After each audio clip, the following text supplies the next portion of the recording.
Assalamualaikum warahmatullahi wabarakatuh. Perkenalkan, nama Dwi Masruri, NPM 1801011041. Baik, di sini saya akan menyampaikan materi yaitu tentang sejarah kebudayaan Islam dengan metode ceramah. Anak-anakku sekalian, yang pertama yaitu strategi atau metode dakwah dari Rasulullah SAW.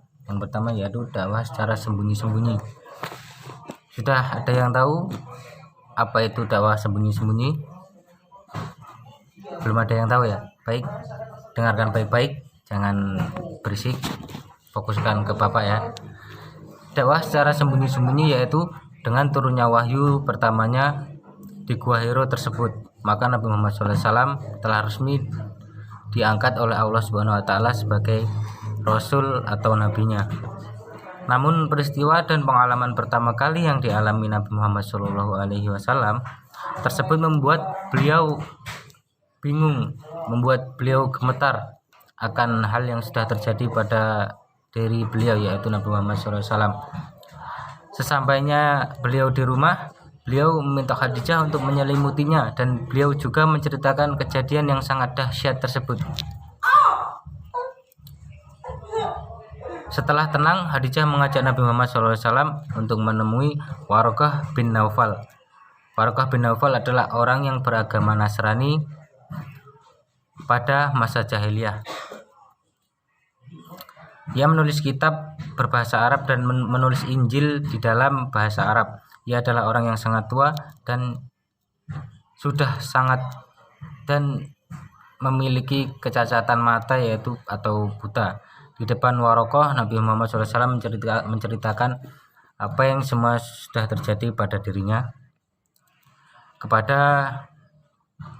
Kemudian Waraqah berkata, itu adalah Namus atau malaikat Jibril yang pernah datang kepada Nabi Musa alaihissalam. Nabi Muhammad SAW bertanya, apakah mereka akan mengusirku? Waraqah pun menjawab, ya, setiap nabi yang membawa seperti apa yang engkau bawa ini pasti dimusuhi. Seandainya aku masih hidup pada saat engkau dimusuhi, aku akan menolongmu dan sekuat tenagaku. Kemudian Waraqah melihat Nabi Muhammad SAW dimusuhi. Ia sudah meninggal. Beberapa malam Nabi Muhammad SAW telah siap menerima wahyu kembali, tetapi wahyu tersebut tidak kunjung datang. Pada malam ke-40 barulah wahyu kedua turun. Saat beliau tertidur, tiba-tiba terdengar bunyi seperti gemerincing suara lonceng yang sangat keras, sehingga membuat Nabi Muhammad SAW kaget. Ketika melihat ke arah langit, tampaklah malaikat Jibril dengan bentuk aslinya yang sangat besar dan tinggi. Kemudian turunlah wahyu yang kedua. Wahyu kedua itu adalah surat Al-Mudatsir ayat 74. Bismillahirrahmanirrahim. Ya ayyuhal mudatsir qum fa'anzir wa rabbaka fakabbir wa syabaka fatahhir wa dujja fa'ahjur wa la tamnun tastakshir wa li rabbika fashbir. Yang artinya, ya ayyuhal mudatsir, wahai orang yang berkemul atau berselimut, kum fa'anzir, bangunlah lalu berilah peringatan, wa rabbaka fakabbir, dan agungkanlah Tuhanmu, wasyabaka fatahhir, dan bersihkanlah pakaianmu, warujza fahjur, dan tinggalkanlah segala perbuatan yang keji, wala tamnun tastakshir, dan janganlah engkau yaitu Nabi Muhammad SAW memberi dengan maksud memperoleh balasan yang lebih banyak. Wali rabbika fashbir, dan karena Tuhanmu bersabarlah. Quran surat Al-Mudatsir ayat 1-4. Setelah turun wahyu yang kedua tersebut, hati Rasulullah SAW menjadi semakin mantap dan yakin untuk menyampaikan risalahnya tersebut. Lalu mulailah beliau berdakwah secara diam-diam. Dakwah diam-diam ini dilakukan di lingkungan keluarga terdekat beliau. Hal ini dapat dilihat dari firman Allah dalam surat Asy-Syura ayat 214-216.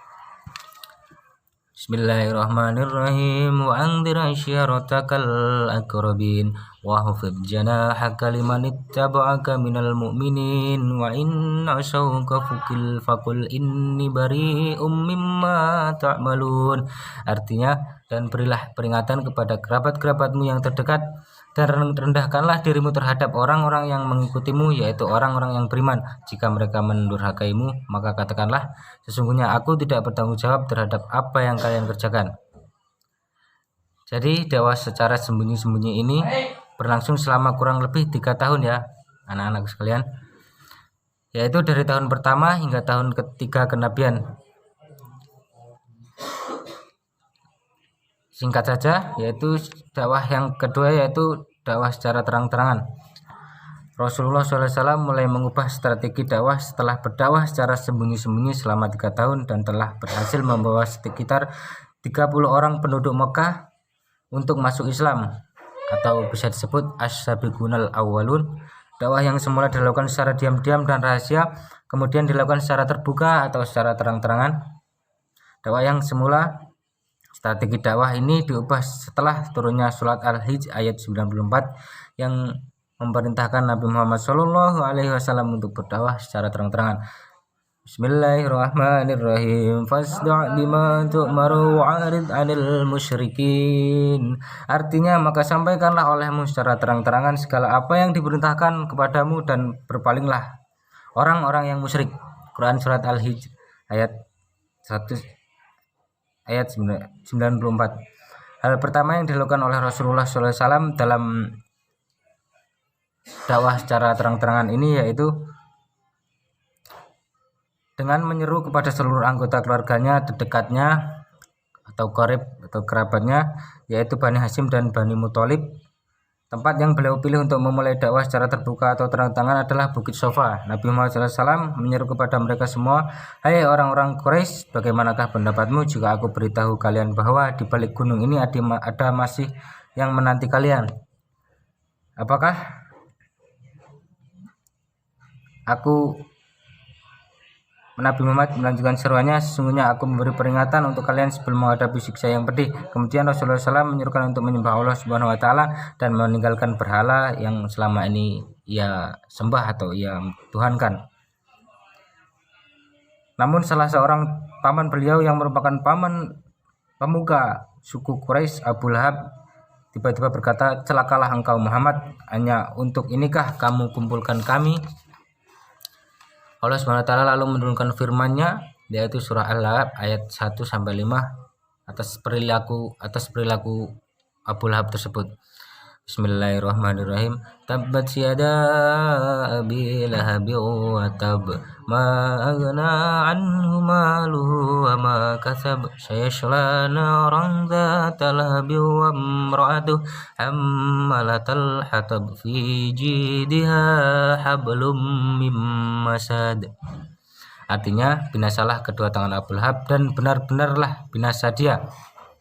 Ma aghna anhu maluhu wa ma kasab, kelak tidaklah berguna baginya hartanya dan apa yang dia usahakan. Saya salah narong talahab, dan begitulah kelak dia akan masuk ke dalam api yang bergejolak, yaitu api neraka. Wa imra'atuhu hammalatal hatab, dan begitu pula istrinya pembawa kayu bakar atau penyebar fitnah. Fi jidha hablum mim masad, di lehernya ada tali dari sabut yang dipintal. Yang selanjutnya yaitu rintangan-rintangan dakwah yang dihadapi di Makkah. Tindakan kaum Quraisy yang menghambat dan menghalangi dakwah Nabi Muhammad SAW antara lain yaitu penghinaan dan sisaan terhadap Rasulullah SAW. Yang kedua, ancaman dan sisaan kepada para pengikut Rasulullah SAW. Yang ketiga, bujukan harta, kedudukan dan wanita. Yang keempat, kaum Quraisy memboikot Bani Hashim dan Bani Muthalib. Baik anak-anak, semoga bisa dimengerti. Apabila masih belum paham, bisa kita musyawarahkan di pertemuan selanjutnya. Kurang lebihnya akhirul kalam. Ihdinas syiratal mustaqim. Wassalamualaikum warahmatullahi wabarakatuh.